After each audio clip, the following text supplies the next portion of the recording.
تو لوگوں کی نظر میں عذاب تب ہوگا جب زلزلہ آئے گا، جب کوئی بم بلاسٹ ہوگا یا کوئی ملک قبضہ کرے گا، ہے نا. یہ جو عذاب ہے، جو سخت ترین عذاب ہوتا ہے، وہ جسمانی موت نہیں ہوتی بلکہ وہ ایمانوں کی موت ہوتی ہے. اب جیسے پاکستان میں لوگ بے حسی کا شکار ہیں، بے حسی کا شکار ہیں، اور جو علماء ہیں وہ ہر دین کی ہر چیز کو الٹا کر دیا ہے انہوں نے.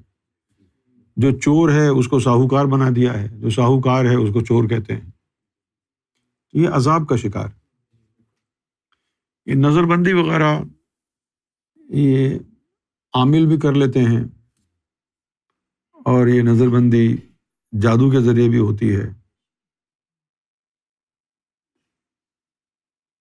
اب آپ کے پاس مسلمان تو آپ ہیں، لیکن آپ کے سینے میں تو نور نہیں ہے، اس لیے جتنی بھی شیطانی چیزیں ہیں وہ آپ پر قابض ہو جاتی ہیں اور آپ اپنے آپ کو افضل امت سمجھتے ہیں. ایک جن تو آپ کے قابو میں نہیں ہے اور اپنے آپ کو افضل سمجھتے ہیں. تو افضل آپ میں وہی ہے کہ جو روشن ضمیر ہو گیا، جس کی اجازت کے بغیر کوئی جن اس کے پاس نہیں آ سکتا.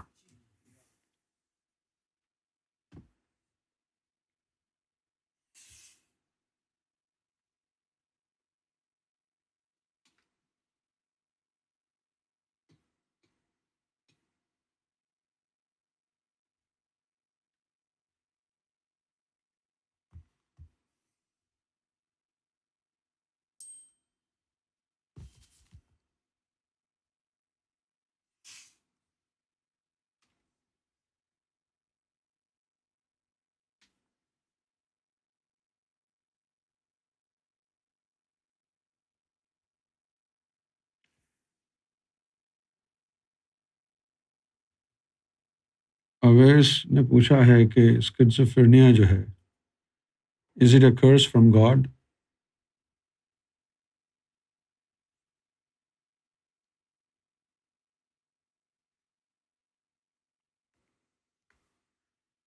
کیا کہہ سکتے ہیں ہم؟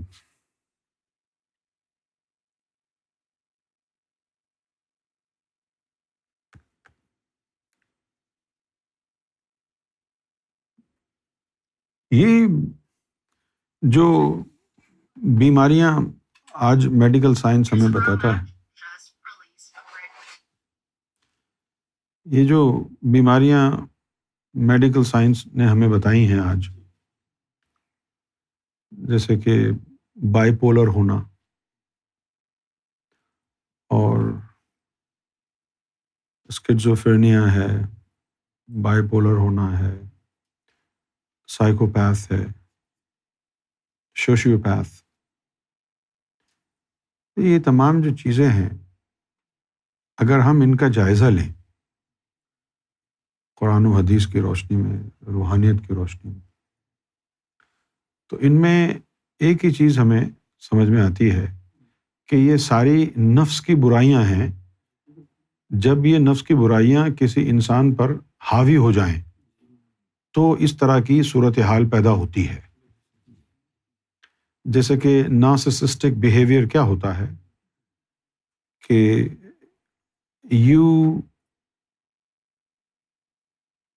you are in a condition in which you love grandeur یعنی اپنی شان آپ بڑھاتے رہتے ہیں. بھلے آپ نے بنیان کچھا پہنا ہو، درخت پہ چڑھ کے بیر کھا رہے ہوں، لیکن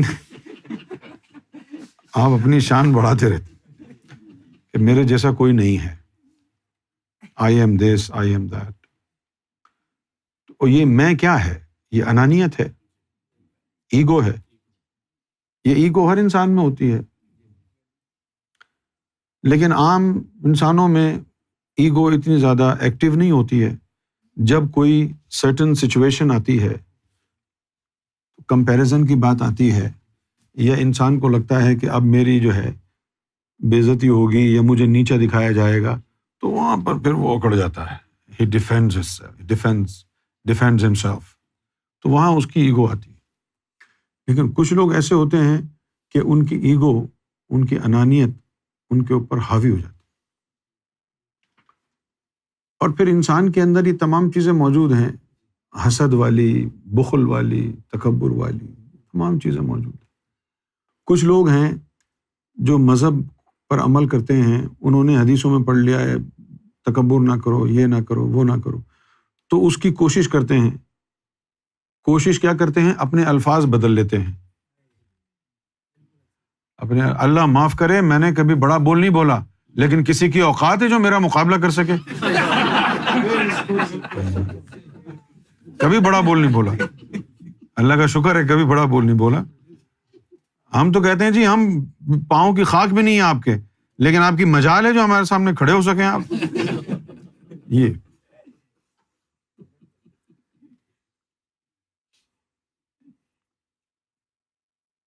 erratic behavior, impulsive behavior، یہ سارے نفس کی طرف سے ہیں.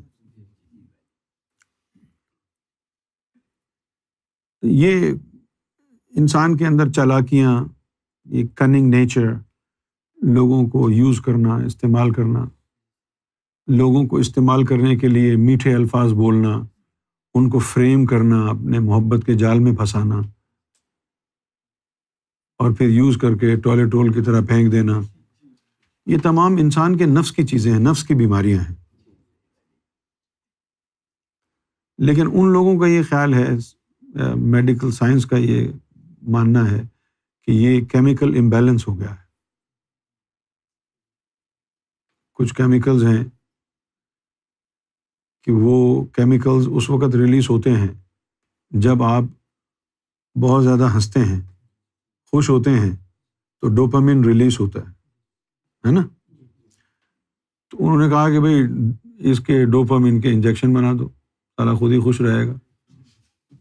نہیں، لیکن وہ جو کیمیکلز اس کے ریلیز ہوئے ہیں، کوئی ایکشن ہوا ہے جس کے ری ایکشن کے طور پر وہ سیکریشن ہوا ہے اس کا. وہ جو ایکشن تھا وہ کیا تھا؟ آپ نے وہ تو بھر دیا ہے نا بھائی. جیسے کچھ لوگ کہتے ہیں کہ یار مجھے بھوک نہیں لگتی، I have lost my appetite. تو سمپلی اس کا مطلب کیا ہے؟ بھوک کیا چیز ہے؟ بھوک جو ہے وہ میرے نظریے کے مطابق ایک سینسیشن ہے. اور وہ سینسیشن کب کریٹ ہوتا ہے؟ کہ جب بائل ڈکٹ سے بائل جوسز آپ کے اسٹمک کی لائننگ سے ٹکراتے ہیں، تو ان کے ٹکرانے سے انزائمز ہیں نا، وہ ان کے ٹکرانے سے ایک سینسیشن پیدا ہوتا ہے، اس کو ہم بھوک کا نام دیتے ہیں. اچھا، اب اگر کسی کو بھوک نہیں لگ رہی ہے تو اس کا مطلب کیا ہے؟ There is a problem with secretion of bile juices. تو اس کو حل کرنا ہے. یعنی یہ ایک ری ایکشن ہے، بھوک کا نہ لگنا یا بھوک کا زیادہ لگنا. اب کسی کو بہت زیادہ بھوک لگتی ہے، اس کا مطلب ہے کہ بائل جوسز جو ہیں وہ آپے سے باہر ہو گئے. جیسے وہ بارش ہوتی ہے، سیلاب آ جاتا ہے، بند ٹوٹ جاتے ہیں، بہت زیادہ پانی آ جاتا ہے تو بند ٹوٹ جاتے ہیں، سیلاب آ جاتا ہے. اسی طرح بہت سارے بائل جوسز آ گئے، حد سے زیادہ آ گئے، تو آپ کے پسینے سے بھی کیمیکل کی بو آنے لگ جاتی ہے، آپ کو بھوک بھی بار بار لگتی ہے.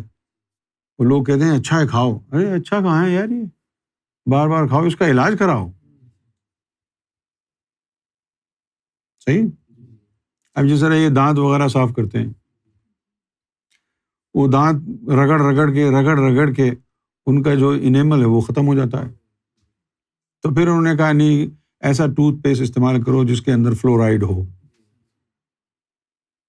لیکن رگڑنے سے، یہ بات ذرا غور سے سنیے گا، جب آپ دانتوں کو رگڑیں گے تو رگڑنے سے ایک انرجی کریٹ ہوگی، وائبریشن کریٹ ہوگی. وہ وائبریشن دانتوں کی ڈینسٹی کو متاثر کرے گی. دانتوں کے جو اس کی ڈینسٹی ہے، کیونکہ دانتوں میں ساری کیلشیم ہوتی ہے نا بھائی.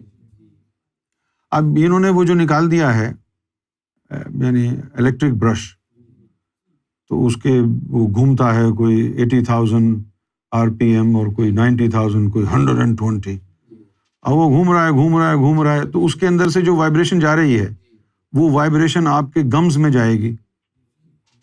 وہ وائبریشن اس کا سوچ نہیں رہے کہ وہ جو فلو آف کرنٹ وہاں سے نکل رہا ہے، جو انرجی وہاں سے نکل رہی ہے، وہ انرجی کہاں جا رہی ہے؟ وہ انرجی ہمارے دانتوں سے ٹکرا رہی ہے، پھر وہ ہمارے گمز میں جا رہی ہے. لیکن شاید میڈیکل سائنس اتنا زیادہ آگے پیچھے کا نہیں سوچتا ہے، بس یہ سوچ دیا اس کو گولی دے دو یہ درد ٹھیک ہو جائے گا، 4 گھنٹے بعد دوبارہ ہوگا، اس کا پرابلم ہے. ہم تو کہہ دیں گے ٹھیک ہو گیا تھا نا. یہ مسئلہ.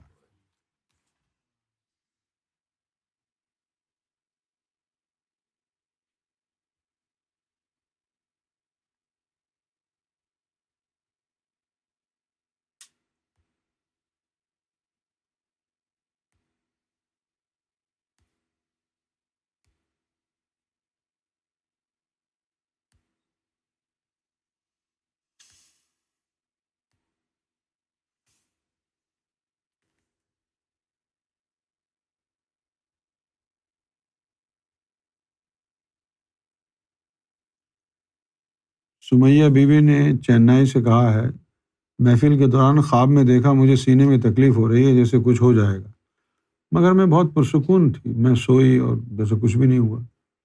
تو وہ سینے میں درد آپ کے خواب میں ہو رہا تھا نا. اب آپ پریشان ہو رہی ہیں کہ جب درد ہو رہا تھا تو میں سکون میں کیوں تھی؟ وہ جو آپ دیکھ رہی تھی وہ خواب تھا، اس میں درد تھا، ویسے درد نہیں تھا. شیطان کو تو بس انگلی کرنی آتی ہے، بلا وجہ صحیح آدمی سویا ہے اس کو پریشان کر دے گا، پریشان کرتا ہے، بس اس کا کام ہی یہی ہے کہ سینے میں درد کیوں ہوا تھا، پتہ نہیں کیوں ہوا، تو تم نے خواب دیکھا ہے، تمہیں پتا ہوگا. بھئی اگر ظاہر میں سینے میں درد ہو تو پھر کچھ بات بھی ہے، جیتے جاگتے اگر سینے میں درد ہو تو پھر اس کی وجوہات ہو سکتی ہیں کہ گیسٹرک پرابلم ہے، کوئی گیسز بھر گئی ہوں گی پیٹ میں، یعنی بلوٹڈ ہو گیا پیٹ، تھوڑا سا واک کریں، گھومیں پھریں، گیس خارج ہو جائے گی، ختم ہو جائے گا. لیکن اگر ڈیپ انسائڈ ایکٹیویٹی کے دوران درد ہو رہا ہے، ایکٹیویٹی نہیں کرتے ہیں، ایکزرشن نہیں کرتے ہیں تو ٹھیک رہتے ہیں، ایکزرشن کرتے ہیں تو درد ہوتا ہے. تو اس کا مطلب ہے کہ آپ کی جو بلڈ ویسلز ہیں شاید ان میں پلیک ہے. پھر ایک وقت ایسا آتا ہے ایکزرشن کو بھی چھوڑ دیں، پھر جب آدمی کھانا کھاتا ہے تو کھانا کھانے کے بعد پھر اس کو سینے میں انجائنا کا پین ہوتا ہے.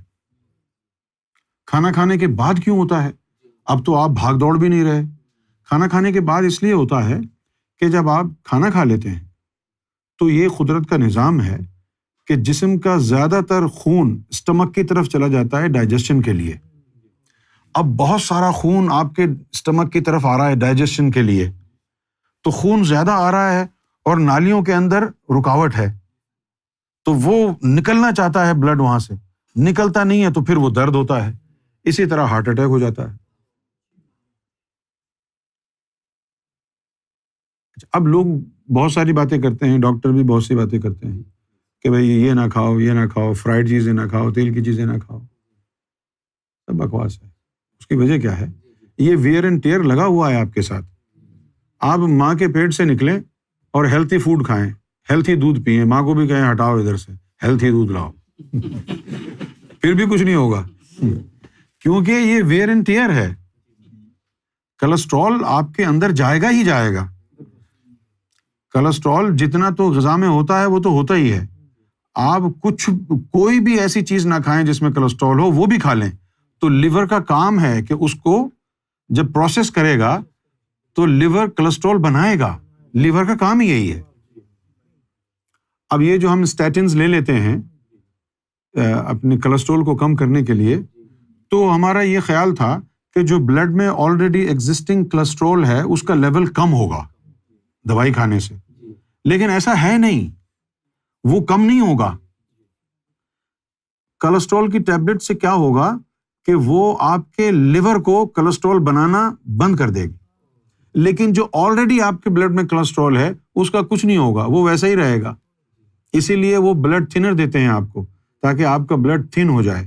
ایسپرین دیتے ہیں, پھر ایک اور ٹیبلٹ ہے بیسوپرولول, وہ دے دیتے ہیں تاکہ ہارٹ کی جو پیس ہے وہ کم ہو جائے, دھڑکن کم ہو جائے. لیکن یہ علاج تو نہیں ہے. جو پلیک بن گیا ہے نالیوں میں, بلڈ ویسلز میں, جو کولیسٹرول وہاں آ گیا ہے, اس کو کم کرنے کی دوائی ہونا کوئی.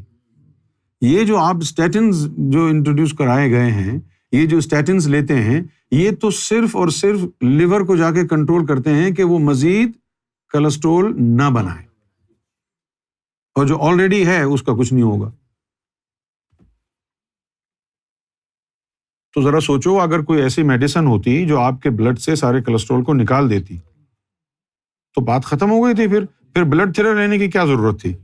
کلیئر ہو گیا معاملہ.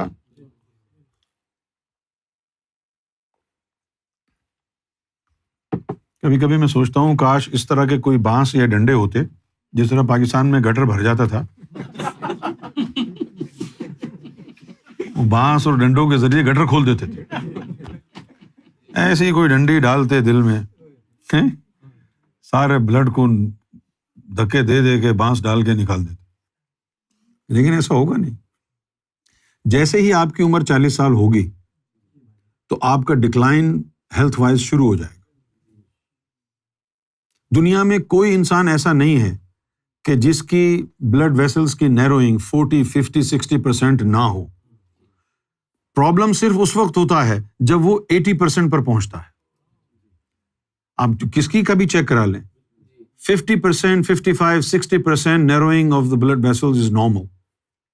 کیونکہ اتنے سالوں سے جو آپ گند بلا کھاتے آ رہے ہیں تو ہوگا نا بھائی. پھر جب وہ 80% ہو جائے گا تو پھر آپ کو درد ہونے شروع ہوں گے. تھوڑا بہت درد ہو تبھی چلا جائے آدمی. شکر ہے اب تو ایک نئی ٹیکنالوجی آ گئی ہے, اسٹینٹ وغیرہ لگوا لیتے ہیں.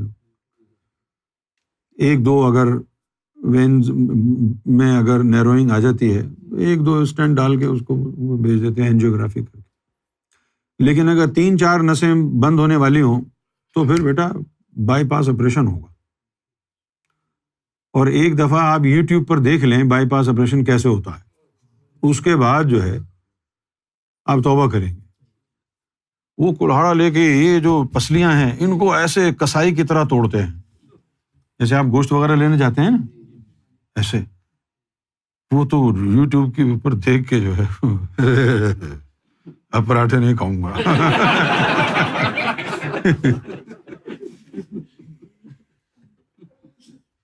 لیکن ہمارے یہاں ایک بندہ ہے کینیڈا کا, وہ بیٹھا ہوا وسیم, اس کو 4-5 اسٹنٹ ڈل گئے ہیں, ہارٹ اٹیک ہو گیا.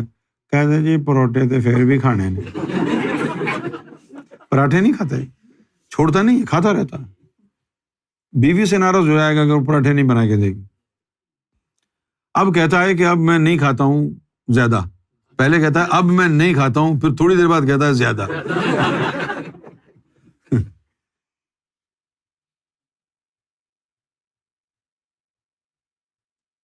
اب ہم تھوڑا سا ذکر کریں گے, آپ اپنی آنکھیں بند کر لیں.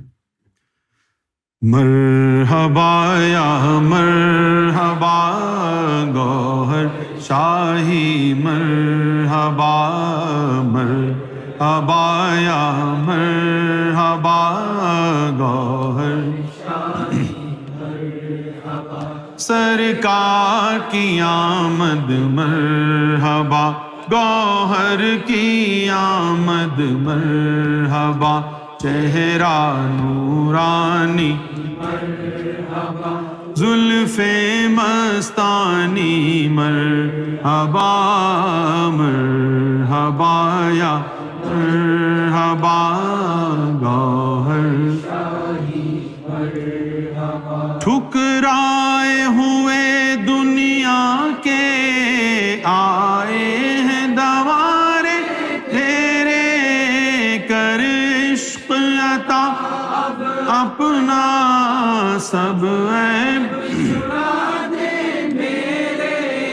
مجھ کو بھی اپنا بنا لے, قربان گوہر تیرے, مجھ کو بھی اپنا بنا لے، قربان گوہر تیرے جو تیرا ہوا دنیا میں، جو تیرا ہوا دنیا میں، تن من دھن اس نے لٹایا، مرحبا یا مرحبا گوہر شاہی مرحبا، سرکار کی آمد مرحبا، گوہر کی آمد مرحبا، چہرہ نورانی مرحبا، زلف مستانی مرحبا، مرحبا یا مرحبا گوہر شاہی مرحبا۔ اللہم صلی علی محمد وعلی آل محمد صلی اللہ علیہ وسلم۔ یا گوہر شاہی المدد، یا گوہر شاہی المدد، یا گوہر شاہی المدد۔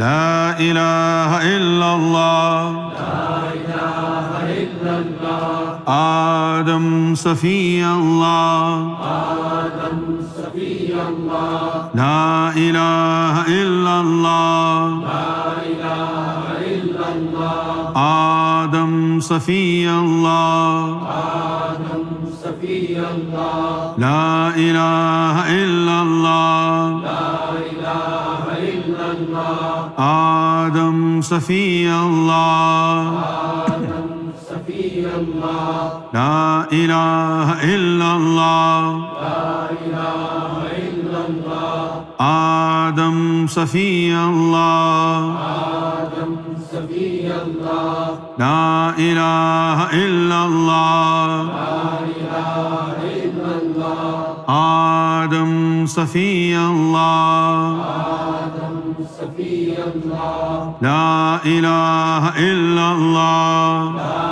الہ الا اللہ، ابراہیم خلیل اللہ، ابراہیم خلیل اللہ، لا الہ الا اللہ، لا الہ الا اللہ، ابراہیم خلیل اللہ، ابراہیم خلیل اللہ، لا الہ الا اللہ، لا الہ الا اللہ، ابراہیم خلیل اللہ، ابراہیم خلیل اللہ، لا الہ الا اللہ، لا الہ الا اللہ، ابراہیم خلیل اللہ، ابراہیم خلیل اللہ، لا الہ الا اللہ، لا الہ الا اللہ، ابراہیم خلیل اللہ، ابراہیم خلیل اللہ، لا الہ الا اللہ، لا الہ الا اللہ، موسیٰ کلیم اللہ، موسیٰ کلیم اللہ، لا الہ الا اللہ، لا الہ الا اللہ، موسیٰ کلیم اللہ، موسیٰ کلیم اللہ، لا الہ الا اللہ، لا الہ الا اللہ، موسیٰ کلیم اللہ، موسیٰ کلیم اللہ، لا الہ الا اللہ، لا الہ الا اللہ، موسیٰ کلیم اللہ، موسیٰ کلیم اللہ، لا الہ الا اللہ، لا الہ الا اللہ، عیسیٰ روح اللہ، عیسیٰ روح اللہ، لا الہ الا اللہ، لا الہ الا اللہ، عیسیٰ روح اللہ، عیسیٰ روح اللہ، لا الہ الا اللہ، لا الہ الا اللہ، عیسیٰ روح اللہ، عیسیٰ روح اللہ، لا الہ الا اللہ، لا الہ الا اللہ، عیسیٰ روح اللہ، عیسیٰ روح اللہ، لا الہ إلا الله عيسى روح الله لا إله إلا الله محمد رسول الله لا إله إلا الله محمد رسول الله لا إله إلا الله محمد رسول الله لا إله إلا الله محمد رسول الله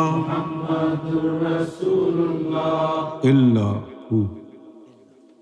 الحمد لله رب العالمين والعاقبة للمتقين والصلاة والسلام على رسوله الأنبياء والمرسلين حبيبنا وسيدنا وسندنا وشفيعنا ومولانا محمد وعلى آله وأصحابه وآل بيته وأزواجه وذرياته أجمعين آمين برحمتك بفضلك بكرمك يا أكرم الأكرمين آمين برحمتك يا أرحم الراحمين آمين يا دائم يا قديم يا حي يا قيوم يا وتر يا أحد يا صمد يا من لم يلد ولم يولد ولم يكن له كفوا أحد برحمتك يا أرحم الراحمين ربنا آتنا في الدنيا حسنة وفي الآخرة حسنة وقنا عذاب النار یا الہی صلی اللہ علیہ وآلہ وسلم اور امام مہدی علیہ السلام کا ادب احترام کرنے کی توفیق عطا فرما.